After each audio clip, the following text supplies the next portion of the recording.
Regresamos a su programa Arroz con Mango. Recuerde que estamos en vivo y regresamos con buenas noticias. Con Loto Superpremio y la jugada doble, jugá para hacer lo que siempre quisiste.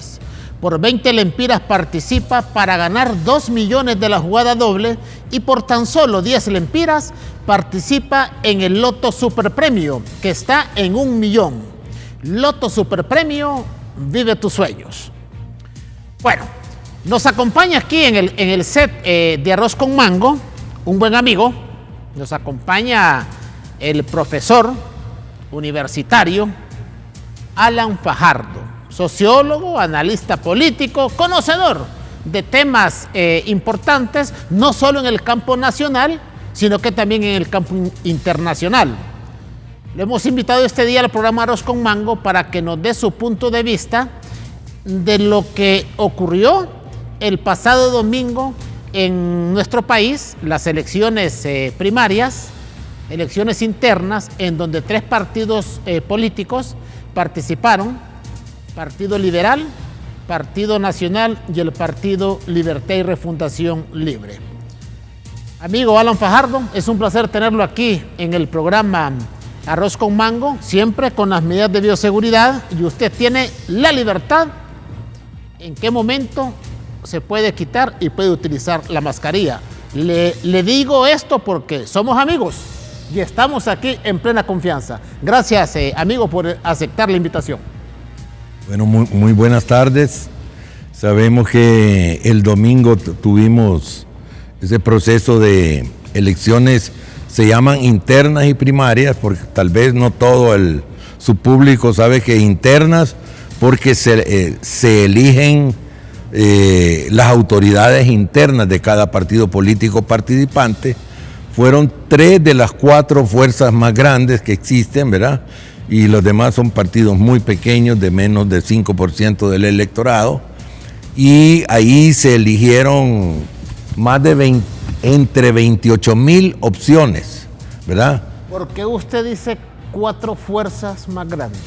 Porque para mí las fuerzas políticas internas solo participaron 3 de las 4, porque el partido de Narrala, que todavía no se sabe porque no se ha medido electoralmente él solo, y probablemente él cree que todos los votos en las elecciones en que sí participó él son casi solo de él, ¿verdad? ¿Usted considera a Salvador de Honduras como una 4ª fuerza política? Correcto. ¿Usted en lo personal sí. lo considera como una fuerza? Sí, yo pienso que su movimiento sería una de las 4 fuerzas políticas más grandes, ¿verdad?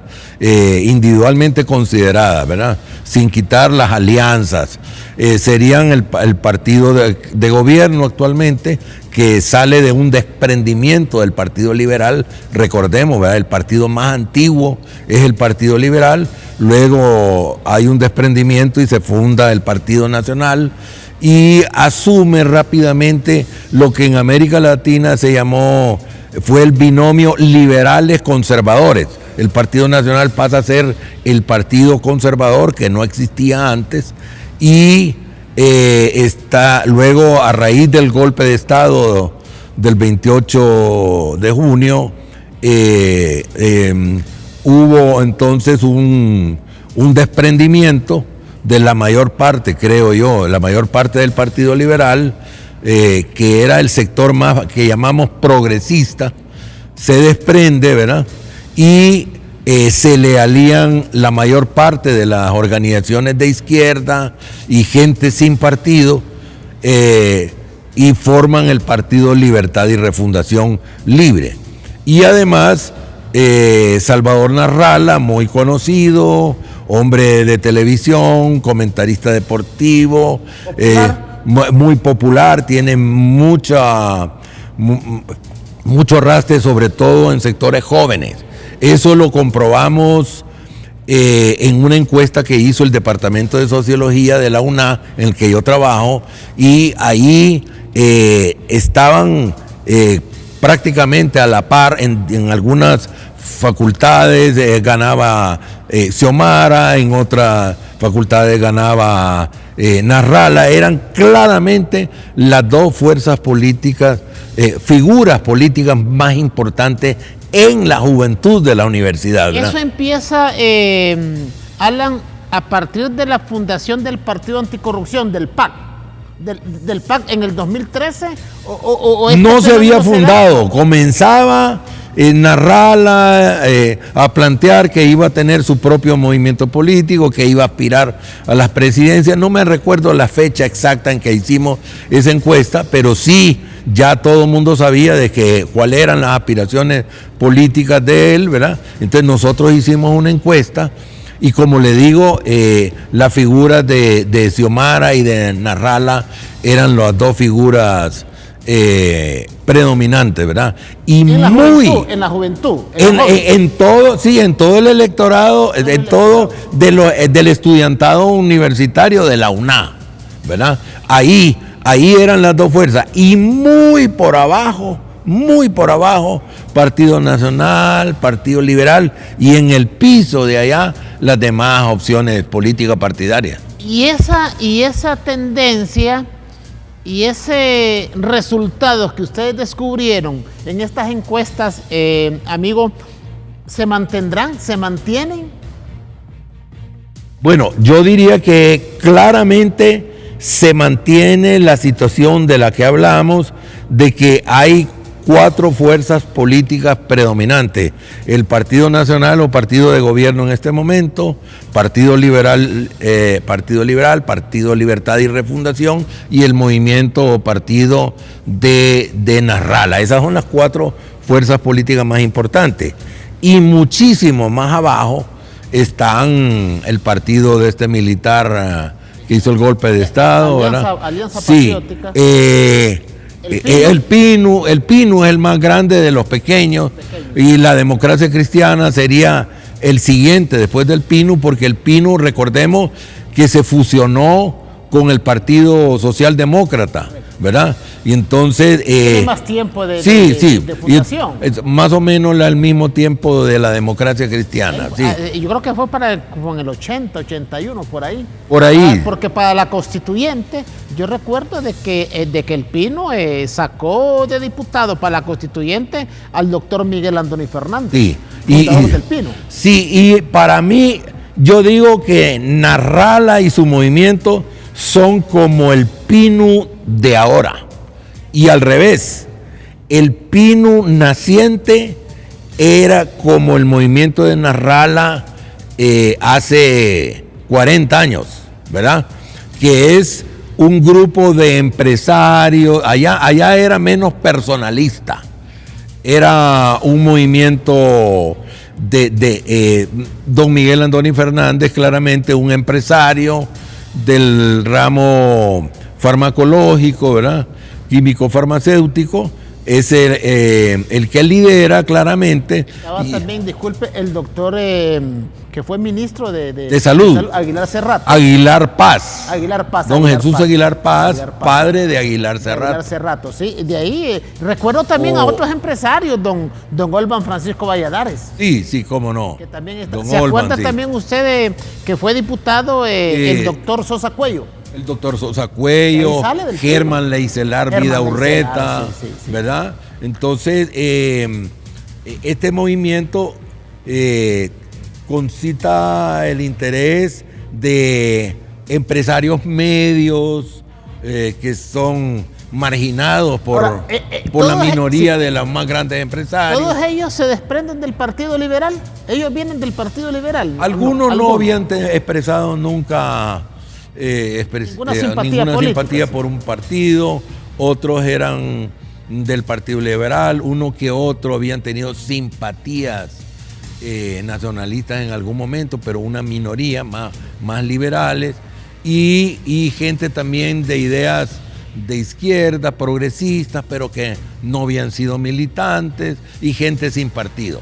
Forman eso. Y yo recuerdo que hubo una campaña para inscribir al PINU. Ya habían habido intentos de inscribir a nuevos partidos políticos. Por ejemplo, en los años 60 el Partido Popular Progresista, que de Carías Castillo, desprendimiento del Partido Nacional, y el Partido Liberal Ortodoxo de Roque Rivera, de la empresa Rivera y Compañía, que sería como el Carrión de entonces, que tenía la primera gran tienda por departamento, ¿verdad? Roque Rivera. Entonces, no cuajaron, eso nunca. Mire, sí estaban cuajando, no nos equivoquemos. Lo que pasa es que yo supe, y yo lo supe de muy buena gente, de muy buena fuente, llegó al organismo rector de los temas electorales de la época, llegó un oficial, no recuerdo si capitán o mayor, con unos soldados, pidió los documentos de ambos partidos y se los llevó. Hasta ahí no llegó. Hasta ahí llegó todo. Entonces, no es que no cuajaron, sino que había interés de nuevas fuerzas políticas y todo, y no cuajaron porque hubo una especie de golpe de Estado precoz, ¿verdad? Entonces, pero más adelante, a raíz de la guerra del 69, usted recuerda que se organiza un comité cívico de unidad nacional para apoyar y coordinar con las Fuerzas Armadas la participación de la sociedad civil en la defensa del país, ¿verdad? Porque eso algunos militares honestos han reconocido que la invasión de El Salvador los agarró con los pantalones no bien amarrados, ¿verdad? Y ahí surge, yo creo, la Fundación del Pino, yo creo. Exacto, entonces, quien lidera ese comité cívico de defensa nacional, algo así, ese Miguel Andoni, eso le sube el rating político a él, y él decide capitalizar o aprovechar ese capital político para fundar un nuevo partido, y surge el Pino. O sea, se comienza a propagandizar que surja, la recolección de firmas. Y yo recuerdo que mi amigo Carlos Montoya, con quien Carlos Orbin Montoya, que era de mi frente estudiantil, un frente estudiantil en la UNA, él plantea que nosotros debemos ayudar, y nosotros estamos de acuerdo, a recolectar esa firma, y le hacemos publicidad. Nosotros no firmamos por el Pino, pero creíamos que era bueno para la democracia del país que surgiera otro partido político. Queríamos romper el bipartidismo, ¿verdad? Y habían ese movimiento y el de la democracia cristiana, que nosotros indirectamente éramos parte del movimiento social cristiano. ¿Ese mismo año sale la democracia cristiana como partido o después? No recuerdo exactamente, pero más o menos en la misma época, pero no el mismo año. Corrales Padilla. El doctor Corrales Padilla fue Hernán Corrales Padilla. Mi esposa, de hecho, que en paz descanse, fue de la junta directiva del Partido Demócrata Cristiano, y por eso yo conozco algunos entretelones que no eran secretos, ¿verdad? ¿Usted por casualidad no ha impartido esa clase de historia de las ideas políticas en Honduras? No, no, fíjese que no. Porque tiene bastante conocimiento de bueno, eso. Sí, porque hay una clase que se imparte en la universidad, historia de las ideas políticas. Sí, me interesa mucho dentro de las ramas de la sociología. Me gusta mucho la sociología política, además de la sociología de la organización. Bonita la historia. Doctor, amigo Alan Fajardo, ¿qué lectura, qué valoración le da usted al proceso electoral del domingo? Bueno, ahí nos dimos cuenta, o más que darnos cuenta, fue muy relevante, muy notorio para el público en general, las debilidades institucionales que tiene Honduras, ¿verdad? Por ejemplo, el no tener, para tranquilizar, un programa como el famoso TREP, ¿verdad? Que las autoridades del Consejo Electoral, de la institución que regula el tema electoral, trató de plantearlo muy hábilmente como un avance, como un logro, ¿verdad? pero en realidad lo que dicen es cierto, en el sentido que para tener un TREP como el que tenían, como el que tuvimos, mejor que no haya nada. En eso tiene razón. Pero cuando usted plantea eso es porque tiene ya una respuesta para mejorar. Claro que deberíamos de tener un TREP, pero verdaderamente hecho encargado y supervisado por este organismo electoral y por todos los partidos políticos. Ahí está la con debilidad. veeduría. Ahí está una debilidad, porque entonces en el Partido Nacional y en el Partido Libre la situación está bien clara, porque tenemos una figura ganadora que tiene cifras de 2 dígitos por encima del siguiente competidor. Pero ¿verdad? cifras que no son oficiales. No son oficiales. Cifras que salieron de una encuesta. Si confiamos en la calidad de la firma, la empresa que hizo esa encuesta boca de urna, yo no tengo motivos para desconfiar de la calidad de esa encuesta. Pero sí tiene motivos para confiar, ¿o no? Más bien tengo una incógnita, porque no la conozco, no conozco sus antecedentes, pero sé que averigüé el mismo domingo que es una empresa de una cierta larga trayectoria, más que nada en temas empresariales, ¿verdad? Trabaja con mercadeo, ¿verdad? Y vemos que el tema electoral es una rama del mercadeo, lo que se llama mercadeo político.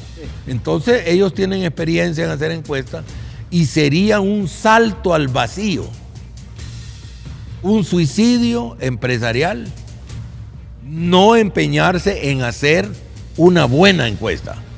Ahora, usted en el Partido Nacional, antes de las elecciones primarias, no se tenía ninguna duda, ahí se daba por ganadora a Tito Afura. ¿O usted pensó, o usted cree que el pueblo pensaba de que Mauricio Oliva podría ganar el proceso electoral? ¿A quién le apostaba usted? Yo pensaba que ambas figuras eran las que iban a puntear, ¿verdad? Desde temprano. Pero había una incógnita de si Narrias Fura iba a lograr diseminar el capital político en el Distrito Central, si lo iba a capitalizar a nivel nacional. Eso era una incógnita, porque él era un hombre sobre todo del Distrito Central. Y también Mauricio Oliva era más popular en Choluteca, en el sur, ¿verdad? Y no gozaba de mucho prestigio la labor que estaba haciendo en el partido, en el legislativo, pero dentro del Partido Nacional sí tenía su arrastre, ¿verdad? Y lo que nos decidió a pensar que podía ganar Tito es porque una figura que tenía arrastre por 2 hechos. Una nueva forma de hacer política en la que no comparece mucho en los medios, casi no habla. Esa es una nueva Mi abuelita diría, porque se defiende mejor callado. Porque cuando habla, ya no gusta mucho, ¿verdad? Entonces, o será aquella frase que dijo el expresidente Porfirio Lobo Sosa. Calladito, se ve más bonito.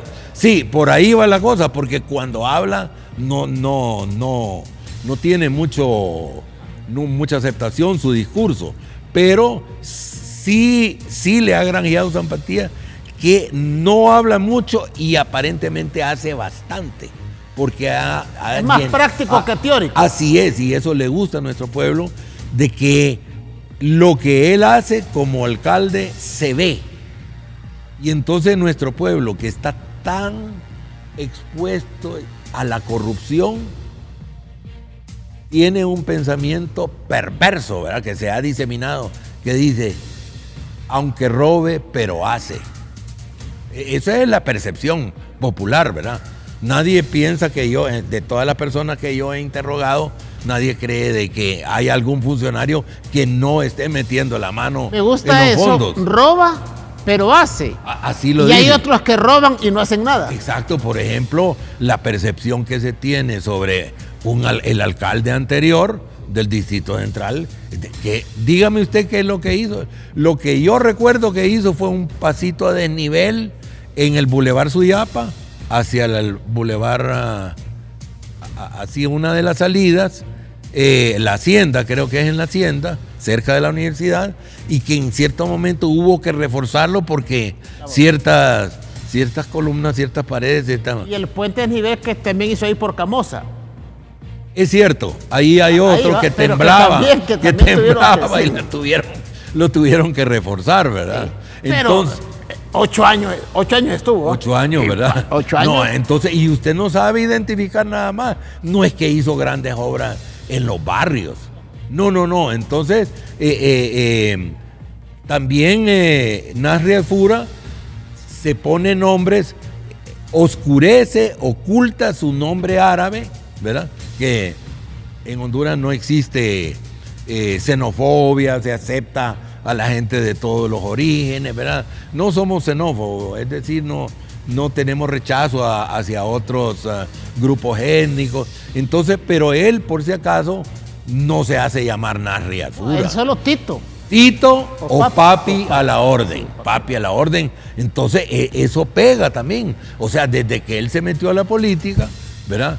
Tiempo después de que su padre le dio 2 camiones y le dijo que trabajara con esos 2 camiones. Entonces, el triunfo de Tito Alfura, entonces es la nueva forma de hacer política. Lo viene trabajando desde hace tiempo y adentrándose en una forma de hacer política que no ha sido muy común en Honduras. ¿Para usted no fue sorpresa entonces? No fue sorpresa. ¿Usted esperaba eso? Sí, y porque la mayoría de los políticos creen que una constante exposición a los medios de comunicación le va a traer muy votos. Y normalmente es así. Una persona desconocida y que no aparece en los medios de comunicación está frito, no puede aspirar a cargos de elección popular. Pero puede haber un exceso que era en el caso del alcalde anterior, ¿verdad? O sea que él salía ante los medios cuando realmente ameritaba y tenía que salir. Sí, no todos los días como lo hacen no los demás porque él políticos. pagaba un anuncio, no porque él quisiera hablar, sino que los medios de comunicación lo interrogaban generalmente sobre alguna obra que estaba haciendo. Y eso es una nueva forma de hacer política que no es solo de él, ¿verdad? No es solo de él, pero de los partidos, de los precandidatos, o más bien aspirantes, porque hay 3 etapas: aspirante, precandidato cuando se inscribe en las elecciones internas y candidato quien ganó en las elecciones internas y se inscribe como tal. En estos momentos ellos siguen siendo precandidatos porque no hay nada oficial. Hasta que el Porque Consejo no hay nada los oficial. declara ya, entonces ya son candidatos. Exacto, cuando ya los declare ganador, a quienes declaran ganador, que son muchísimos cargos, ¿verdad? Ahora, vamos a ir por partes. Queremos evacuar lo del Partido Nacional. Alan, Sí.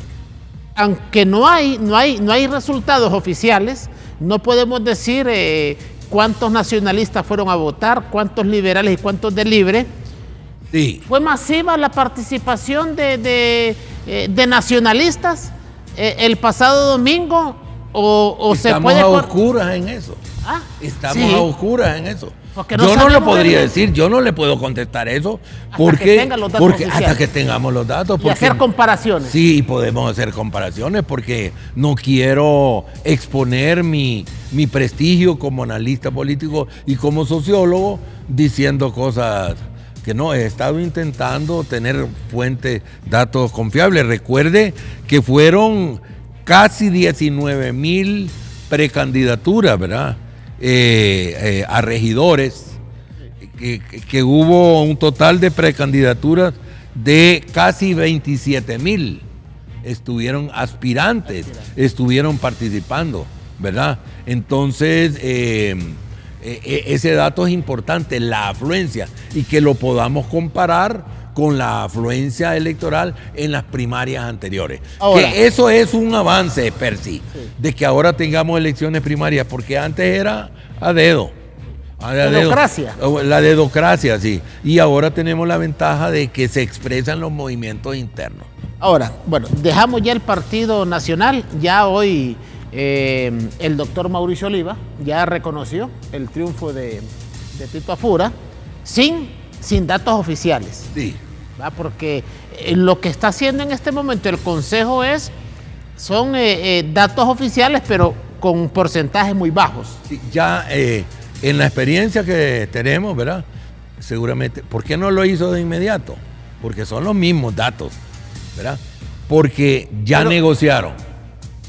Ok. Sí, yo ese tema yo quería dejarlo, ¿cómo se llama? Al final, si se pudo o se está dando ese caso de las negociaciones.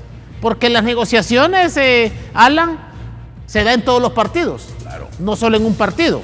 Ok, y al final vamos a tocar ese tema. Ahora,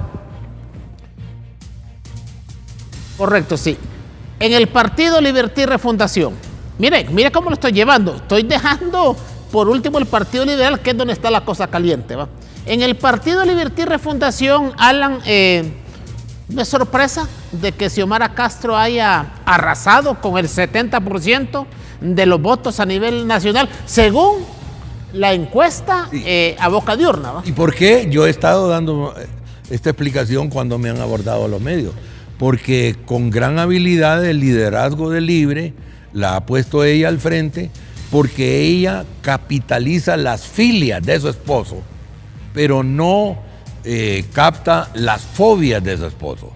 Todo el liderazgo de su esposa, de su esposo, ella lo capitaliza y le agrega el propio, y no hereda las fobias, el rechazo, porque todo aspirante, precandidato o candidato en un proceso electoral en todo el mundo tiene simpatías y rechazos, ¿verdad? Todos, y siempre se mide ambas cosas. Xiomara acepta. Xiomara tiene gran nivel de aceptación y muy poco rechazo,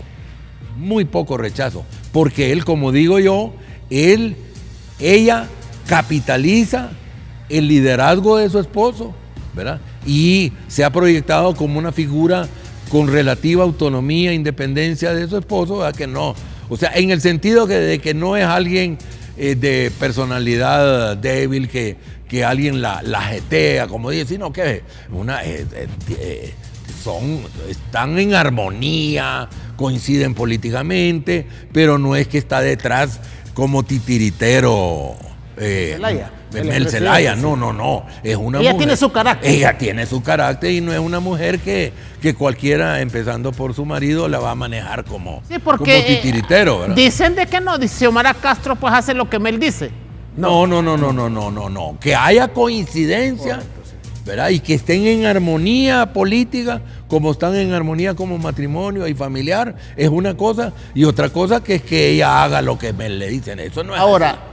Usted sabe que yo los conozco muy de cerca y sé de lo que estoy hablando, y que cuando yo digo que la mula es vaya es porque tengo los pelos en la mano, ¿verdad? Correcto, sí. Como decimos los que somos de origen rural, ¿verdad? ¿Quién capitaliza el liderazgo en Libre? ¿El expresidente Zelaya o Xiomara Castro?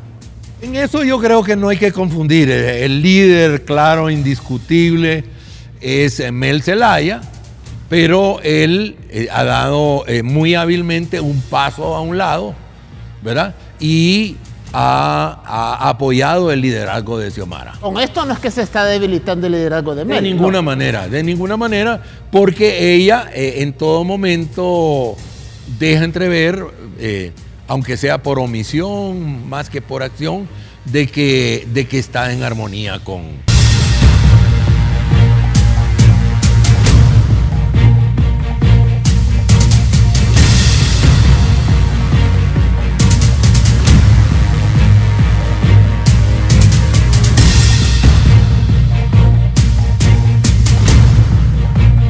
Regresamos Regresamos a su programa Arroz con Mango. Recuerde que estamos en vivo en LTV, el canal de la Tribuna, y tenemos buenas noticias.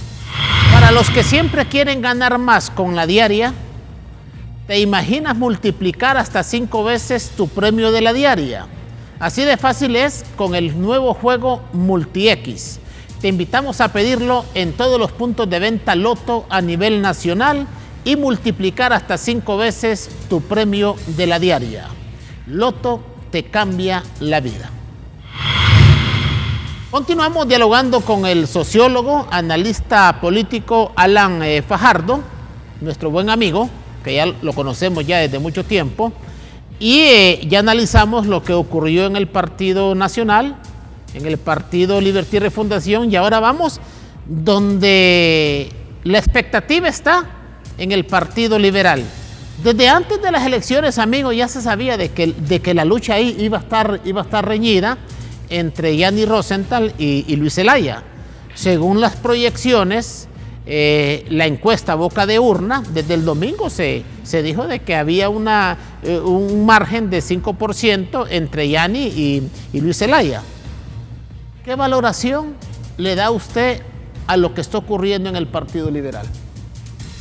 En primer lugar, se acepta internacionalmente que de 5% para abajo es un margen estrecho, ¿verdad? En segundo lugar, recordemos que la empresa encuestadora reconoce que el margen de error de la encuesta es más o menos 2%. Entonces, si aplicáramos eso, significa que el margen viene siendo como 3%. Si hubiera error en la encuesta, que siempre hay una diferencia. ¿Se puede revertir eso? ¿O no? Ahora los votos ya están emitidos, ¿no? Pero usted dice en qué sentido que se puede revertir. O sea que si se puede revertir conociendo los datos oficiales. Conociendo los datos oficiales, podría haber un margen de hasta 2% y de que quede la diferencia entre 3%, de solo 3%, ¿verdad? Sí, estamos suponiendo que la diferencia que arroja la encuesta es de 5%, que no es exactamente 5%, hay unos decimales por ahí, que no lo recuerdo en este momento. Pero eso es un escenario que, a diferencia de los otros dos partidos, donde la diferencia es notoria y generalmente los observadores usan nombres que a mí no me gusta repetir, pero es bastante significativa la diferencia entre los ganadores, entre el ganador y la ganadora con los siguientes competidores. Hay una clara diferencia y no hay nada que discutir ahí, ¿verdad? ¿Usted se atrevería a decir de que Yanni ganó? ¿O no? No, precisamente. Pero sí se atrevería a decir de que ganó Mauricio Tito Afura y Xiomara Castro. Exactamente. Por la diferencia. Exacto, por la diferencia yo meto no una, sino que 2 manos al fuego. Pero en el Partido Liberal no metería ni un dedo, sino que lo más probable es que de verdad haya ganado Yanni, pero no arriesgaría ni un dedo metiéndolo ahí, ¿verdad? Porque no conozco bien a la empresa, aunque confío en que no arriesgaría su capital, ¿verdad? Como empresa, su prestigio, haciendo una mala encuesta, y que se debe haber empeñado en que le salga bien la encuesta, ¿verdad? Así que eso da un cierto margen de confianza, ¿verdad? Pero a lo que voy es que sí creo que muy probablemente ganó Yanni, ¿verdad? Y su movimiento. Pero como el margen es tan estrecho, entonces eso en la cultura política predominante en Honduras genera de que el segundo y todo el movimiento de los segundos, que además han sido hasta ahora el sector oficial del partido, ¿verdad? Que tiene posiciones de fuerza, ¿verdad? A diferencia del movimiento de Yanni, ¿verdad? Quienes están en el poder en el partido, en las estructuras partidarias, son los de Luis Zelaya, ¿verdad? Entonces... ¿Cómo es eso? Explíqueme nuevamente eso. Sí, es que hay varios movimientos dentro del Partido Liberal. Los que concurrieron a las urnas fueron tres, ¿verdad? Sí, tres. Fueron tres. Pero hay uno que está en el poder, que es el movimiento de Luis Zelaya, porque es el presidente del... Está en el poder del partido. Del Partido Liberal, sí. Entonces, al tener posiciones de poder, la lucha política interna, quien tiene la sartén por el mango es el movimiento de Luis Zelaya, pero frente a ese resultado electoral, si se confía en la calidad de esa encuesta boca de urno, es ahora Yani. Entonces, eso nos hace avisorar que va a haber un fuerte, lo que se dice popularmente en Honduras, un jamaqueo, ¿verdad? Una lucha interna, ¿verdad? En la que van a negociar para hacerse cargo de cuotas de poder en un eventual gobierno y en una eventual bancada, en los cargos de elección interna, que usted sabe que ahí no fueron planillas, sino que fueron adscritos al porcentaje de general de las elecciones. Eso se va a traducir en la estructura interna. ¿Cómo ve la situación del Partido Liberal después de estas elecciones primarias? ¿Usted cree que se puede hablar de unidad en el Partido Liberal? De una unidad clara, como se habla en el Partido Nacional, como se habla en el Partido Libertad y Refundación. ¿Usted cree que en el Partido Liberal cuaja Luis Zelaya con Yani Rosenthal? Pienso que si hay un mensaje del pueblo hondureño claro en los resultados electorales, siempre confiando en la calidad de la encuesta, es de que todas las fuerzas políticas deben buscar la unidad dentro de los partidos y la unidad eventualmente con otras fuerzas políticas. Pero usted ya me está hablando de esta unidad de cara a las elecciones generales de noviembre. Sí. ¿Y usted cree que la clase política, los líderes de estos partidos políticos de oposición, en algún momento van a hacer a un lado sus intereses partidarios, sus intereses personales, y van a pensar en función del país? Mire, en política nadie deja a un lado los intereses propios. Lo que puede primar es una postura realista, viendo cómo quedó el tablero después de las elecciones primarias, y con base en eso negociar. Ahora, el Partido Nacional, el Partido de Gobierno y el Partido Libre tiene fácil relativamente en la negociación, porque el tablero quedó bien claro de cuáles son las fichas de cada movimiento. Ahí yo no creo que van a negociar, ahí yo no creo de que vayan a haber negociaciones internas. Yo no creo de que Tito Afura vaya a negociar con Mauricio Oliva. Tal vez la negociación hubiese entrado si el margen hubiese sido estrecho, pero así no creo yo que... Bueno... ese es mi punto de vista, sí. No sé si usted tiene otro punto de vista. Yo discrepo, si me disculpa, amigo Percy. Sí. Pienso que puede ser esa, yo creo que usted tiene razón en cuanto que puede ser esa la actitud, podría ser, según la cultura política hondureña, la conducta espontánea, normal puede ser. Mira, unite conmigo porque ya están claros, yo soy el líder, mi movimiento es el mayor, así que venite conmigo. Pero si son sabios y la política obliga a ser sabio, a hacer acopio de todo el grado de humildad posible para poder unir fuerzas, porque una cosa es ganar una elección interna, Percy, y otra cosa es ganar las elecciones generales. Son dos escenarios muy diferentes. Y puede existir la tentación a no negociar, pero si si Papi no negocia, si Narri Fura y sus movimientos no negocian con las otras corrientes del Partido Nacional, que solo se expresaron dos, pero usted y yo sabemos que hay más corrientes, hay más subdivisiones. O sea que esas otras corrientes de las que usted menciona puede hacer perder al Partido Nacional en un proceso general. Si se abstuvieran las demás, los que no están militantemente con alguno de los dos movimientos que se enfrentaron en las elecciones, si se abstienen, pierde el Partido Nacional con toda seguridad. Ahora, ¿por qué hablo así? Porque pienso que las dos únicas fuerzas políticas que podría ser que ganaran solas son el Partido Nacional y Libre, pero que ningún estratega político aconsejaría a ninguna de las fuerzas políticas lanzarse a una campaña para las elecciones generales sin hacer alianzas.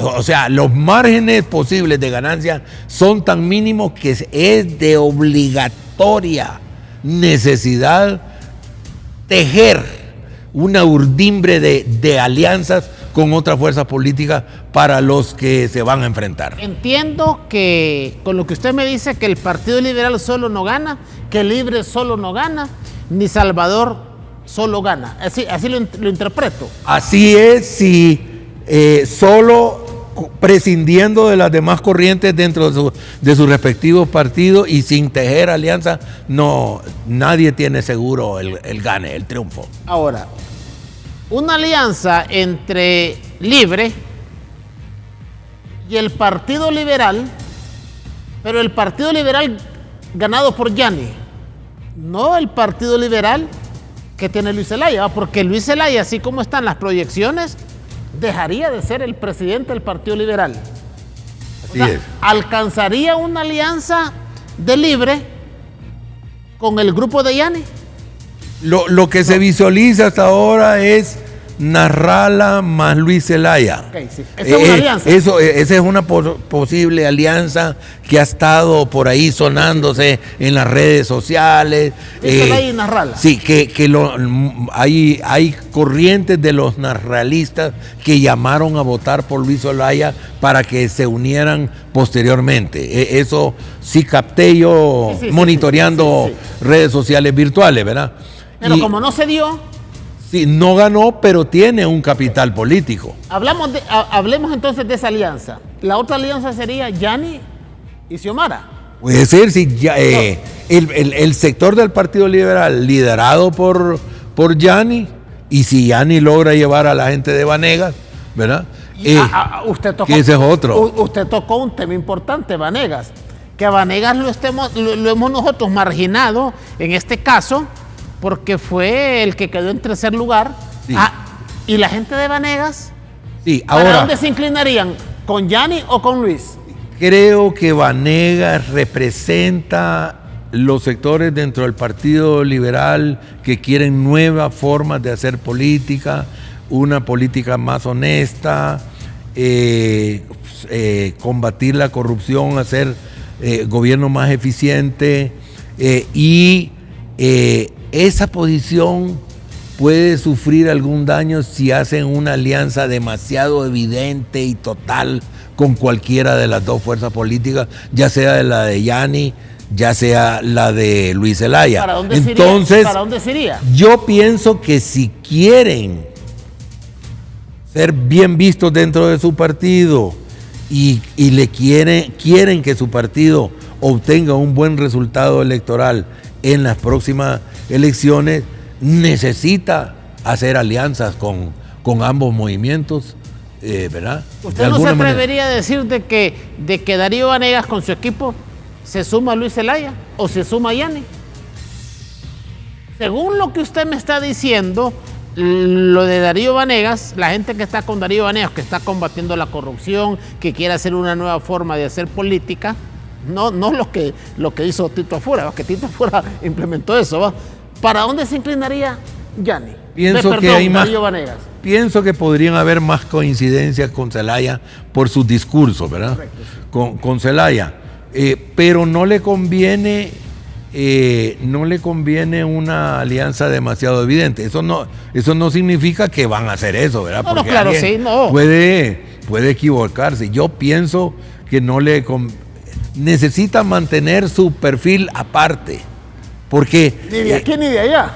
exacto, sí, o sea, necesita mantener cierta personalidad propia y al mismo tiempo necesita unirse. Entonces tiene que hallar un punto intermedio entre una alianza que se vea un liderazgo responsable con su partido, de que no va a llevar a la división, que va a propiciar la unión, pero que no sea una unidad que desdibuje su perfil político de una nueva fuerza que aspira a ser la hegemónica dentro del Partido Liberal.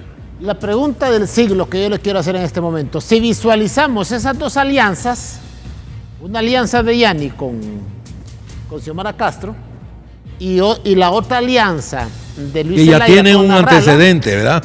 Ya que tienen un antecedente porque Yanni fue ministro en el gobierno parece liberal. Que ahí sí hay más. Ha habido antecedentes. Sí. Han habido antecedentes. Ahora, lo que sí ahí estaría difícil es, si se da esa alianza, ¿quién iría a la cabeza?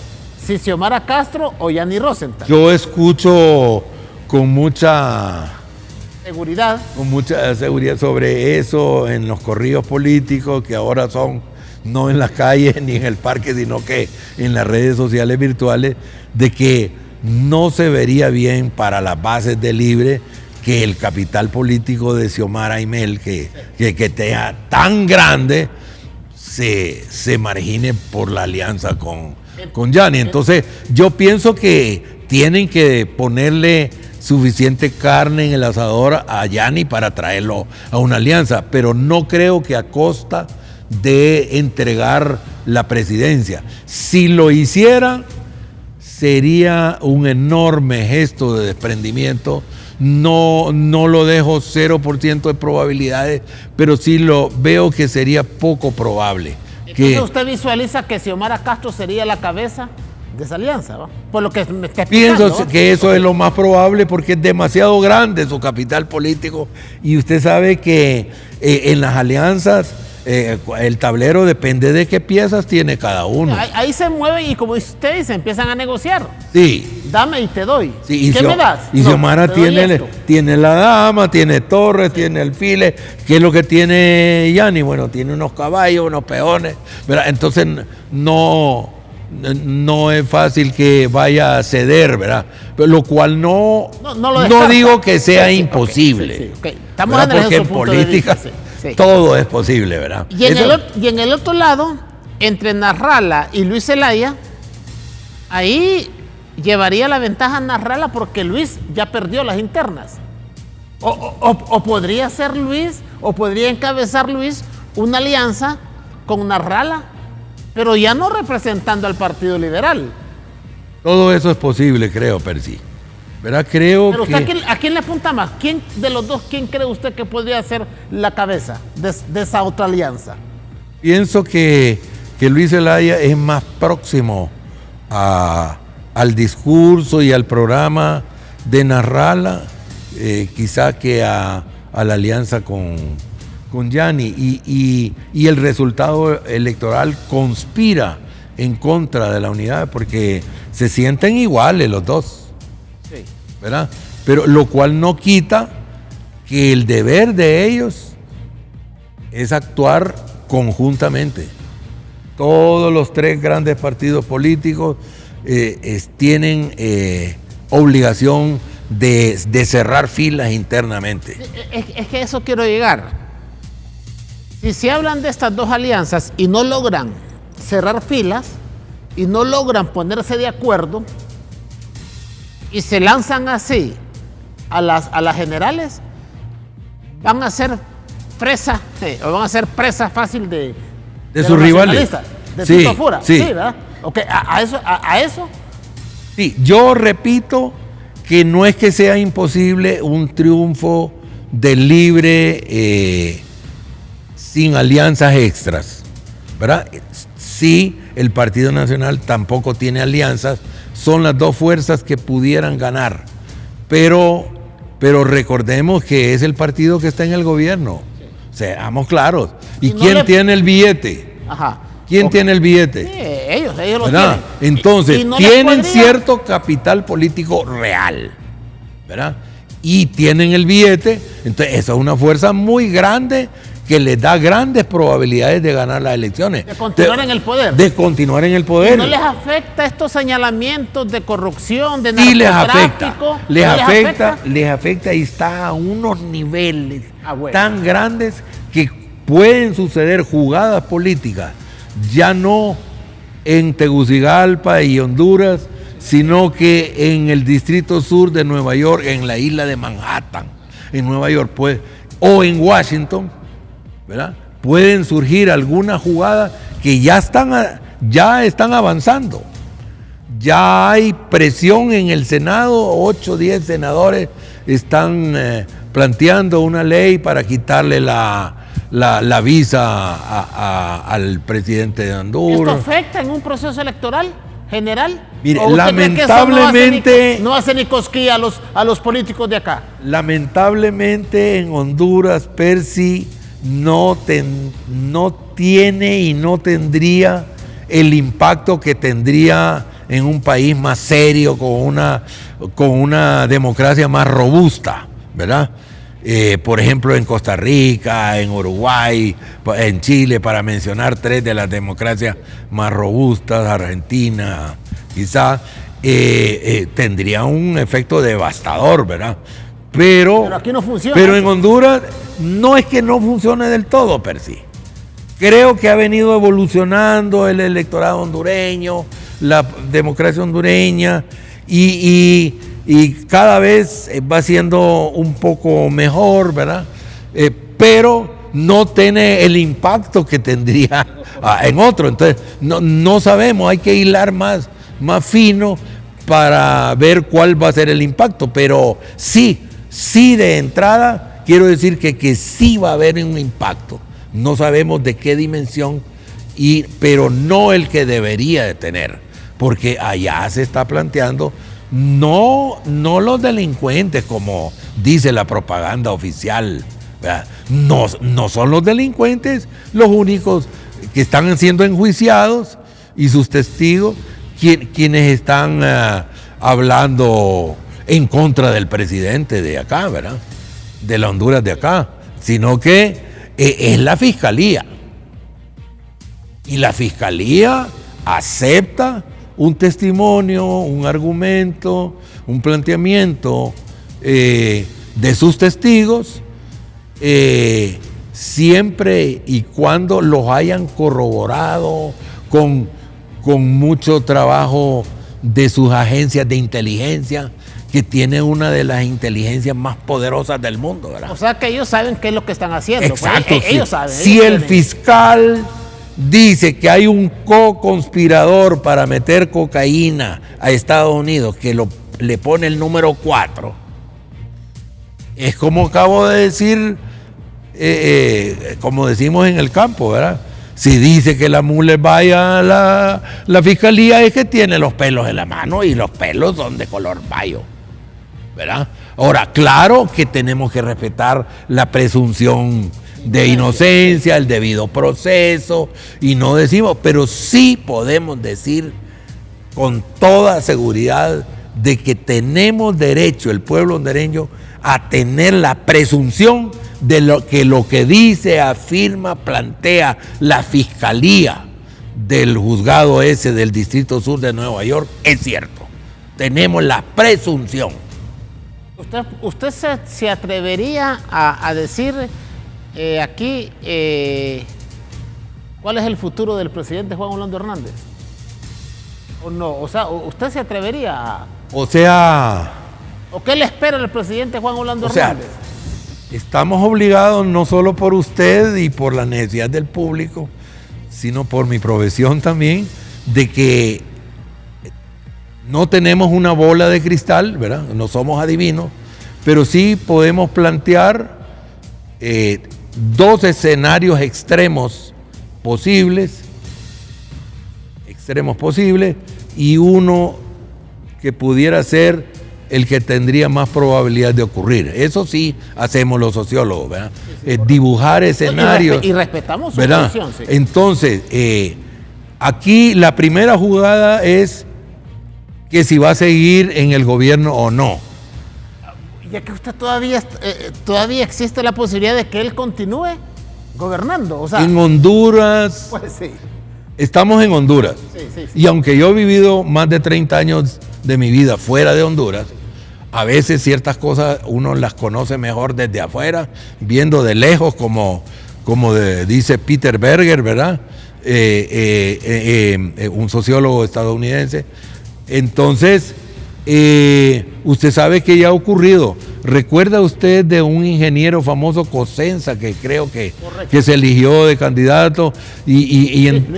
Luis Cosenza, creo que era, que manejaba la ENE, creo. Correcto. Que en cierto momento es electo candidato y en cierto momento da un paso de costado y el que aparece de candidato es Maduro. Porque tenía el problema de la nacionalidad. Exacto, era todo panameño, eso. no, sí. Entonces, Sí. La línea ahí era que votar por Cosenza era votar por Maduro. Exacto, sí.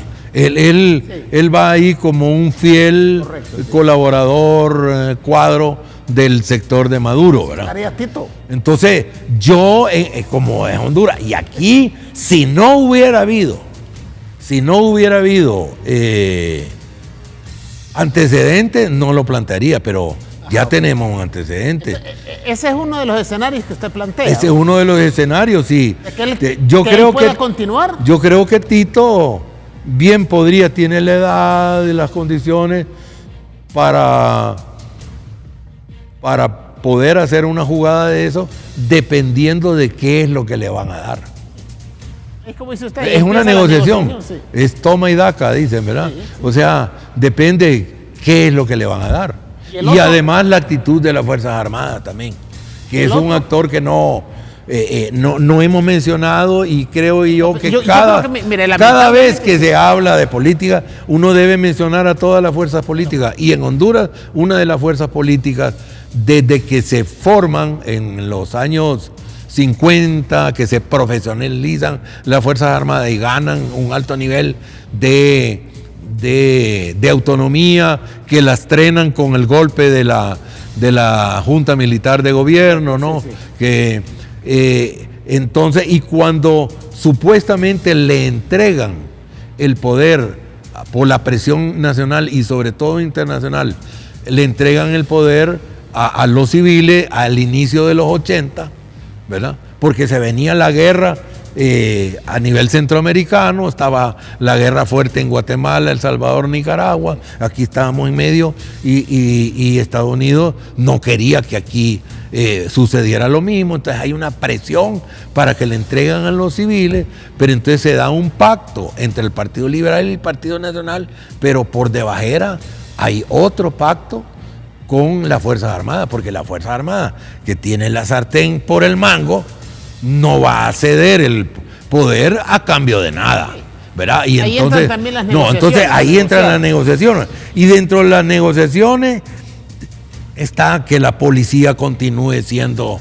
de las Fuerzas Armadas, que hay alrededor de 30 cargos en el aparato del Estado hondureño que se le reservan a las Fuerzas Armadas, que por cierto, cuando Carlos Roberto Reina es presidente electo y hace uno de sus viajes, antes de tomar posesión, al bajar del avión, en la loza lo está esperando un oficial que le hace una cordial invitación para reunirse con el alto mando de las Fuerzas Armadas, y van allí, que están reunidos en el club de oficiales. No había tomado posesión. No había tomado posición. Pero sí era presidente electo. Era presidente electo, claramente, ya creo que ya lo habían nombrado, o en todo caso se sabía que era el presidente electo. Lo llevan ahí al club de oficiales de la Fuerza Aérea, y entonces lo felicitan, lo saludan, auguran de que van a trabajar juntos, bien, todo lo de rigor, pero le pasan en una servilleta, dicen algunos, pero en un papel sin membrete ni nada, una lista de 30 cargos. Estos son los cargos del pacto, le dicen, del convenio, le dicen, ¿verdad? Para que los nombres al doctor, mi tío, ¿verdad? Carlos Roberto Reina. Usted sabe que yo soy Fajardo Reina. Sí. Entonces, eso me lo contó un primo a mí y que sabe por qué lo sabe, claro, sí, ¿verdad? Entonces, de primera mano, que lo supo por Carlos Roberto y Jorge Arturo. Entonces él se hace loco, él dice que no sabe de ningún pacto, lo cual era cierto porque él no estuvo en la argolla en que armaron eso, ¿verdad? Y entonces cuando sale de la reunión le da la lista a Jorge Arturo y le dice que de ahí en adelante él va a manejar la relación con las Fuerzas Armadas y que va a estar difícil, ¿verdad? Porque él les dice allá que él no tiene ninguna idea de eso, que él ya tiene compromisos, ¿verdad? Y no acepta que tiene que hacer esos nombramientos, ¿verdad? Pero ahí también, disculpe, le dijeron, bueno, que quiere gobernar con Fuerzas Armadas o sin Fuerzas Armadas, por ahí, ¿verdad? No se lo deben haber dicho a ese nivel, pero fue sumamente suave, pero sí le dejaron claro que eso era el convenio al entregar la Fuerza Armada el poder a los civiles, ¿verdad? Bueno, mire, ya lamentablemente ese no fue, no es que lo vamos a invitar nuevamente, ¿va? Otro día para que pero en la realidad usted sabe que el presidente separó pero o sea, no me dijo cuál es el otro escenario de Juan Orlando Hernández, solo me habló de uno. Sí, una cosa es en el gobierno y otra cosa fuera del gobierno, que ahí sería pasto fácil de la justicia de los Estados Unidos. Esos son los dos escenarios. Sí, ¿va? Porque no es que Estados Unidos no pueda hacer nada contra él, pero hasta ahora se ha abstenido como gobierno, como Departamento de Estado. Quien lo ha hecho es el sistema judicial, que es independiente. Pero ¿verdad? Independientemente están respetando la figura. Exacto, sí. Pero usted recuerda que ya existe el antecedente de que cuando quisieron capturar al jefe de Estado de Panamá, invadieron el país, lo capturaron y se lo llevaron. Noriega, se lo llevaron. Sí, a Noriega y se lo llevaron. Sí. Y no estamos en esa época. Y no necesita Estados Unidos hacer una cosa tan obvia, sí, porque las Fuerzas Armadas de acá no las tiene controladas el jefe de Estado como las tenía Noriega, ¿verdad? Allá, y sí están en armonía con el jefe de Estado, que además estudió en una escuela militar, no olvidemos, ¿verdad? Que hay 3 escuelas militares, una estatal y 2 privadas en Honduras, ¿verdad? El Liceo Militar del Norte y la otra escuela que se llama Nido de Águila, creo, aquí en Tegucigalpa, ¿verdad? Entonces, y en una de esas escuelas estudió Juan Orlando y sus buenas relaciones con la Fuerza Armada vienen de ahí. O sea, él ha tenido un trabajo con las Fuerzas Armadas que arranca desde el hecho de que él estudia en una escuela militar, ¿verdad? Entonces, como le digo, el escenario es con él en el gobierno o con él sin el gobierno, en los dos. Finalizo con esta pregunta. ¿Qué papel juegan los Estados Unidos en la elección de un presidente aquí en Honduras? O sea, ¿meten o no meten? ¿Estarán ellos en este momento, ojo al Cristo, visualizando quién se perfila como el próximo presidente de Honduras o no? La evidencia empírica muestra que cada vez más los gobiernos de Estados Unidos tratan de tener una imagen de mayor respeto hacia los países en la región, ¿verdad? Pero que al mismo tiempo negocian y se relacionan a un nivel que los críticos en Washington y en Estados Unidos dicen que Estados Unidos se mete mucho en lo que llaman la microadministración de estos países. Se meten bastante. Y si usted, para venir aquí a este set, ¿verdad? Yo pasé por donde está construyendo la embajada de los Estados Unidos. Y usted sabe que lleva un montón de meses levantando el nuevo edificio de la embajada de los Estados Unidos, que ocupa casi una manzana, ¿verdad? Es un enorme terreno y que todavía no sale a la superficie. O sea, están construyendo de manera subterránea, visiblemente con conexiones con las demás subterráneas, con los demás locales cercanos, ¿verdad?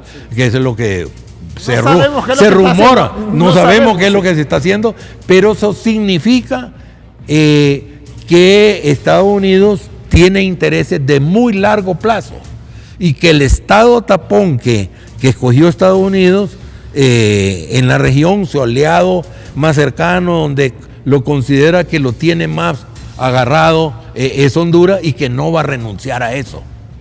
Tiene dos, Honduras y Colombia, ¿verdad? Y hay una cierta colombianización de Honduras, incluso hay un plan, ¿verdad? Hay un plan desde hace muchos años que es una versión del Plan Colombia para transformar en Honduras también en una plaza fuerte. Recordemos que tiene la base militar más fuerte de los Estados Unidos en Centroamérica, es la base en Palmerola, ¿verdad? Puntos estratégicos. Exacto, entonces eso es un indicador de que Estados Unidos está aquí para quedarse y para tener una presencia en el país y desde este país en la región de largo aliento. Y vemos ahí nosotros que también hay otro dato, que según mis fuentes, la cooperación oficial bilateral de los Estados Unidos en el Triángulo Norte va a invertir una cantidad equivalente, pero guardando las distancias entre el Plan Marshall de la posguerra, después de la Segunda Guerra Mundial en Europa, y aquí en la región va a hacer una intervención, una enorme intervención para garantizar la hegemonía de los Estados Unidos. Plazo. Sí, eso va a tener a corto, mediano y largo plazo expresiones, que usted sabe que en muchos casos la cooperación bilateral, por ejemplo la cuenta del milenio, llamada Retos del Milenio, no ha podido invertir en Honduras a partir de cierta fecha porque Honduras no califica y eso no se publicita, pero cuando le hacen el checklist que se dice en inglés, ve que Honduras en el tema de la corrupción no contiene, pues no. Contiene, sí, por eso es que no se llega. paga toda la ayuda del milenio, ¿por qué? Por la corrupción. Exacto. La corrupción. Sí, y no lo publicitan y tal, pero cualquier observador ve que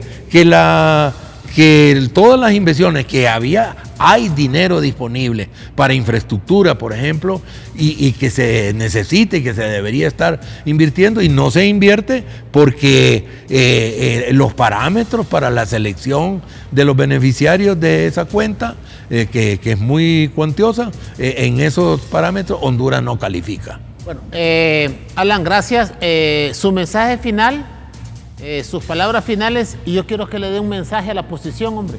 Mándele un mensaje a la clase política que está en la oposición de cara a las elecciones generales de noviembre.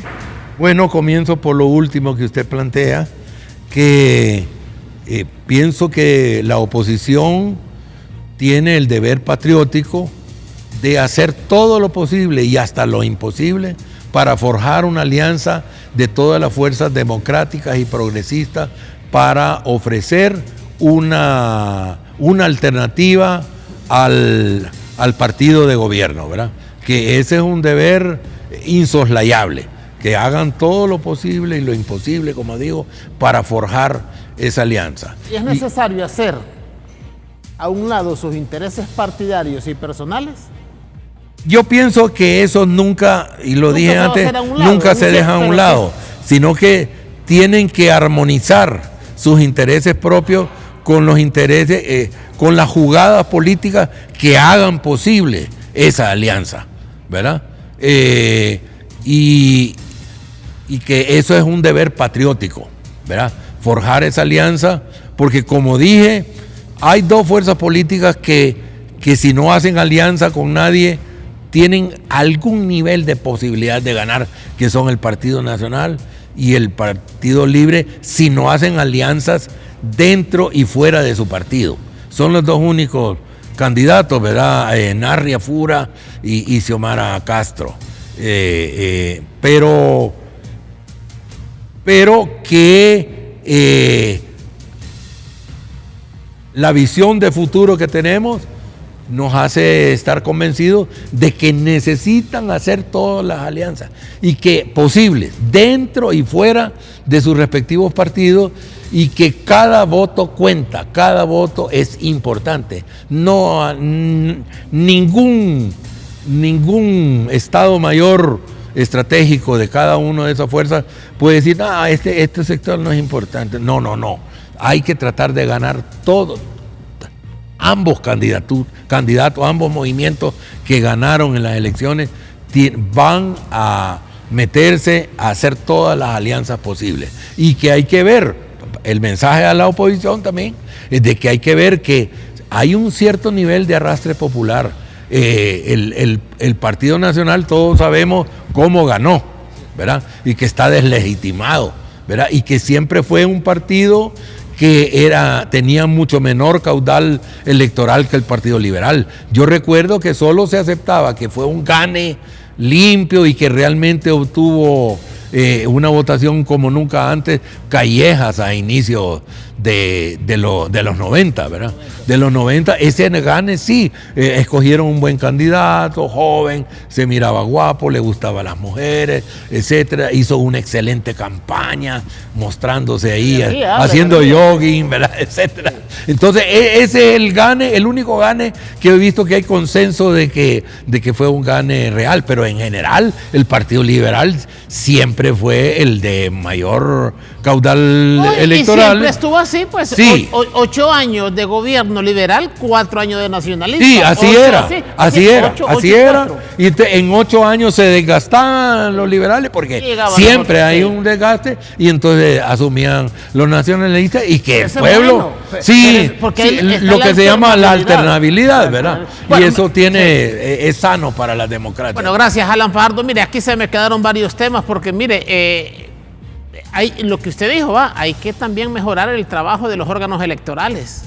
No tocamos el tema del Congreso Nacional, o sea, la elección de diputados, que este nuevo Congreso tiene la responsabilidad de elegir a la nueva Corte Suprema de Justicia, a la nueva Fiscalía General, a la nueva Procuraduría. Mire, son temas pero por falta de tiempo... Y por lo tanto hay bastante para negociar. Hay bastante para negociar. Ahí es donde entra usted. Sí, la negociación. Ahí entra la negociación. Los diputados que se necesitan en el Congreso Nacional, ¿verdad? Bueno, porque hay cargos que ya se definieron en estas elecciones primarias e internas, que son los de elección popular. Pero hay otros que son elegidos en segunda instancia en el Congreso, en los cuales sí hay chance de hacer la negociación. E incluso en algunas alcaldías que son importantes, alcaldías que son importantes en el país, que también eso se puede negociar. Bien, gracias a Alan Fajardo, sociólogo, analista político, lo hemos tenido aquí en el programa Arroz con Mango. Vamos a una pausa y ya regresamos a LTV, el canal de la tribuna.